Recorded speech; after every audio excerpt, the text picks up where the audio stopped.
रुक जाओ, कोई आगे मत जाना, रुक जाओ। अरे इंस्पेक्टर साहब, क्या हुआ? भोपाल का गैस लीक हुआ था ना, यहाँ भोपाल का गैस लीक हुआ है, भोपाल का। कोई आगे मत जाना, रुक जाओ, रुक जाओ। वाह, क्या आइडिया दिया था जनाब ने। तेरी आवाज सुनकर, तेरा डांस देखकर अंदर हो जाएंगे, नौकरी मिल जाएगी। साली कोई नौकरी वोकरी तो मिली नहीं, यहाँ अंदर हो गए। ओहो, अरे बाप रे, ये भी अंदर आ गया। लगता है बड़ा खटमल है, लेकिन हमारे साथ कैसे आ गया अंदर? बंद कर अपनी ये बकवास। अब थोड़ी देर में हमारे कर्जदार भी हमारे साथ होंगे, जिनसे कपड़े भाड़े पे लिए थे, वो बैंड बाजा भाड़े पे लिया था, वो सब तुझे खटमल की तरफ मसल डालेंगे, देखना। अच्छा, हे भगवान, हमको जेल से बाहर मत निकालना। चलो बाहर निकलो, तुम्हारी जमानत हो गई। जमानत हो गई? हमारी जमानत कौन कर सकता है? कमाल है।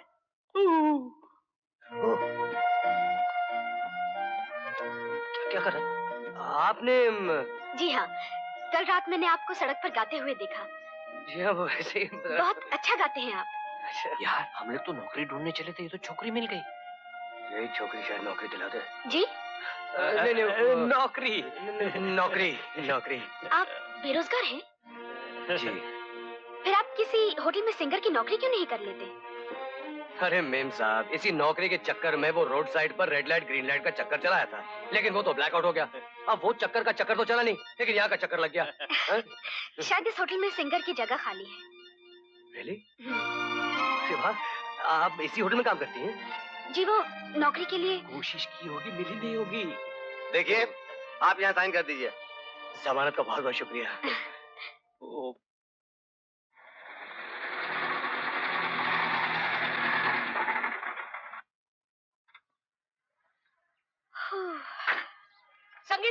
संगीता जी, गुड मॉर्निंग। Good morning. देखिए ना, पहले से मैं कितना दुबला हो गया हूँ। पहले मेरी कमर 40 की थी, अब 39 की हो गई है। पहले मेरा वजन 96 का था, अब एक ही साल में 95 का हो गया। What a change, what a change। Gangadhar Prasad, yes. अगर तुम हर एंगल से 16 साल की दिखने लगे, फिर होगा क्या? मतलब ये, अगर तुम दुबले भी हुए, पतले भी हुए, सुकड़े भी हुए, तो भी मुझ पर कोई असर नहीं पड़ने वाला। देखिए, दुबले और पतले से क्या फर्क पड़ता है, दिल तो अभी जवान है ना। और अक्सर मैं आप ही के बंगले के आसपास चक्कर काटता रहता हूँ। वैसे तुमसे भी बहुत ज्यादा हैंडसम लड़के मेरे बंगले के सामने से गुजर जाते। आज के दिन सावित्री ने भी बड़ की पूजा की और धर्मपत्नी, आज के दिन मेरा भाव भी बढ़ जाता है। लेकिन बात यह है, ये दिन साल में एक ही बार क्यों आता है, बार बार क्यों नहीं आता है? आप खामोश भी रहेंगे या ये पैर नहीं वो पैर? नहीं, बात यह है कि आज के दिन ही तो बोलता हूँ। धर्मपत्नी, साल के बाकी 364 दिन तो तुम ही बोलती रहती हो। देखिए जी, हमें फुजुल बातें सुनने की आदत नहीं है। लेकिन आज मेरे पैरों की बड़ी जबरदस्त किस्मत है। मैं आपसे कह देती हूँ कि हाँ, औरत जात, चाहे लक्ष्मी हो चाहे सरस्वती, जब तक पति के चरणों में न बैठे तब तक पत्नी नहीं कहलाती। अब आप मेहरबानी करके ये पैर हटाएंगे? इतनी जल्दी? सारी जिंदगी इस थाली में ही पैर धरे बैठे रहेंगे क्या? ओहो।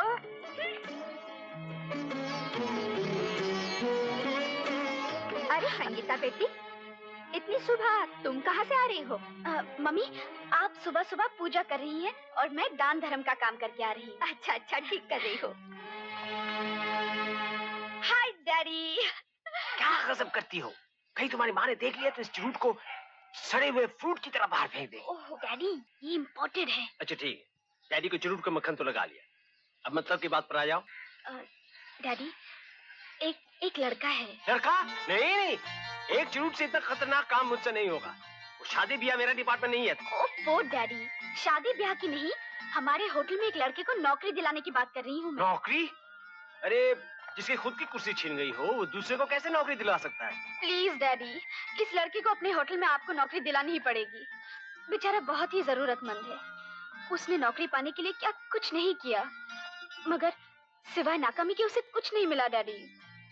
सिर्फ तेरी आंखों से ही नहीं, तेरी बातों से भी उसके लिए दर्द टपक रहा है। डैडी, अगर आप उसकी हालत देखते, उसकी कहानी सुनते तो, और फिर अच्छी आवाज है उसकी डैडी, बहुत अच्छा गाता है और हमारे होटल में एक गाने वाले की जरूरत है ना डैडी। मगर गाने वालों का इंटरव्यू लेना तुम्हारी माँ का कार्यक्रम है, मैं कैसे हाँ कर सकता हूँ? ओहो डैडी, कुछ भी कीजिए, उससे ये नौकरी मिल जानी ही चाहिए बस।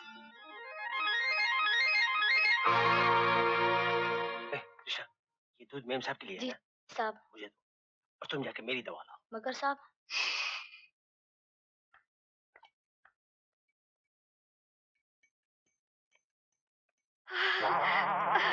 अजय सुनिए, अजय सुनिए। क्या हुआ? देखिए, आज मैंने कुछ लोगों को ऑफिस में इंटरव्यू के लिए बुलाया है। आप चले जाइए ना। अरे मैं तो कभी इंटरव्यू नहीं लेता। अरे आप समझते क्यों नहीं? जाइए ना, मेरी तबीयत ठीक नहीं है। ठीक है, मैं जाता हूँ। प्लीज। वाह। तो तुम यहाँ कौन सी नौकरी के लिए आए हो? सर, गले में सुरों का समंदर है, हाँ, हाथों में संगीत का हुनर है, हाँ। और आपके होटल में गाने वाले की नौकरी खाली है। हाँ। तुम रहने वाले कहाँ के हो? जी पिताजी लाहौर के थे, दादाजी भी लाहौर के थे, मगर मैं दिल्ली वाला हूँ सर। दिल्ली वाला। पिताजी का नाम? जी ज्ञानीनाथ शर्मा। अच्छा जी। अरे तब तो तुम केदारनाथ शर्मा जी के पोते हो। जी हाँ वो तो करोड़पति आदमी थे। सर, जो करोड़पति लोग होते हैं उनका अगर फायदा करोड़ों में होता है तो घाटा भी करोड़ों में हो जाता है। बस बिजनेस में जबरदस्त नुकसान हुआ। सिर्फ दौलत और बिजनेस ही नहीं, वक्त के हाथों दादाजी, माँ बाप सब छिन गए।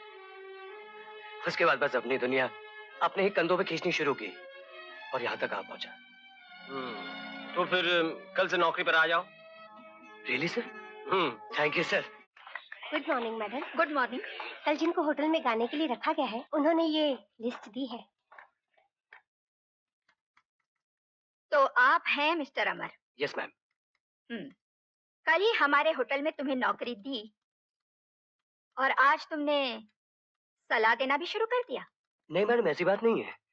बात यह है कि जिस माइक्रोफोन पर मैं गाऊंगा उसके स्पीकर्स बहुत पुराने हो चुके हैं। मिस्टर अमर, हमने ये होटल लोगों के रहने और खाने के लिए बनाया है, उन्हें तानसेन की आवाज में राग सुनाने के लिए नहीं। मगर मैडम, म्यूजिक भी तो आपके होटल का, आपके बिजनेस का हिस्सा है। बिजनेस में क्या करना है क्या नहीं हमें अच्छी तरह मालूम है।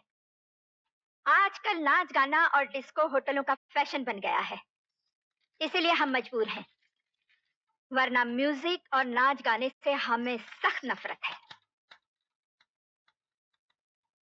ठीक है मैडम, जैसा आपका है। Excuse me. यार इन अमीरों के असूल भी कमाल के हैं। हम गरीबों के जज्बात को ऐसे कुचल देते हैं जैसे बनिया हमाम दस्ते में धनिया कुचल देता है। इसलिए तो मैं इन अमीरों को कोई आइडिया देता नहीं हूँ। एक तो वो लोग आइडिया लेते नहीं, अगर आइडिया लेते हैं तो बदले में कुछ देते नहीं है। ये अमीर लोग बड़े कंजूस होते हैं। यार मेरी बड़ी बेइज्जती हुई। अरे ये गरीबों को बेइज्जत करके तो इज्जत कमाते हैं, क्योंकि इनकी अपनी कोई इज्जत होती नहीं है। ऐसे ही तो ये लोग इज्जतदार बनते हैं। यार तू मेरा भेजा मत कर और बकवास बंद कर। अरे क्या तो करे, मैं बकवास कर रहा हूँ। मैं जो है गरीबी के लेवल को ऊंचा कर रहा हूँ और अमीरी के लेवल को नीचा कर रहा हूँ, ताकि तुम्हारा जो लेवल है वो मिलके कहाँ गया? अरे संगीता जी, हाय। आपने जो सलाह दी उसका बहुत बहुत शुक्रिया, मुझे नौकरी मिल गई। आप यहाँ क्या कर रही हैं? मैं यहाँ केटरिंग का काम संभालती हूँ। कमाल है, गाना गाने का काम नहीं मिला तो खाना पकाने का काम कर लिया है। एक बात बताएं संगीता जी, इस होटल की जो मालकिन है ना, अजीब ही किस्म की है। हाँ, बड़ी कंजूस भी है। उन्हें संगीत से कोई लगाव ही नहीं है। हाँ, बड़े बूढ़े कह गए हैं कि जिन लोगों को संगीत और फूलों से लगाव ना हो वो खून भी कर सकते हैं। संगीता, अब देखिए ना, तुम यहाँ क्या कर रही हो?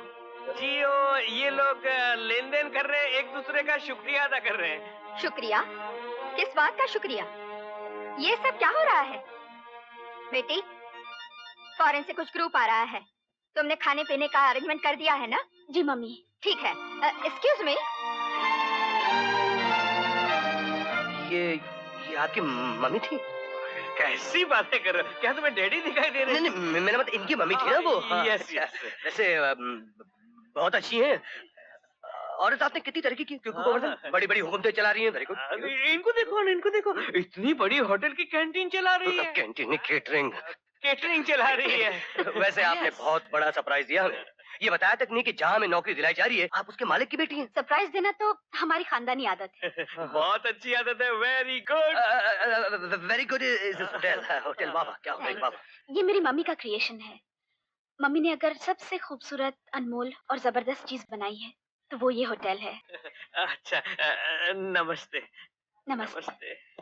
वैसे अगर आपकी मम्मी ने कोई अनमोल, खूबसूरत, जबरदस्त चीज बनाई है तो वो सिर्फ आप हैं।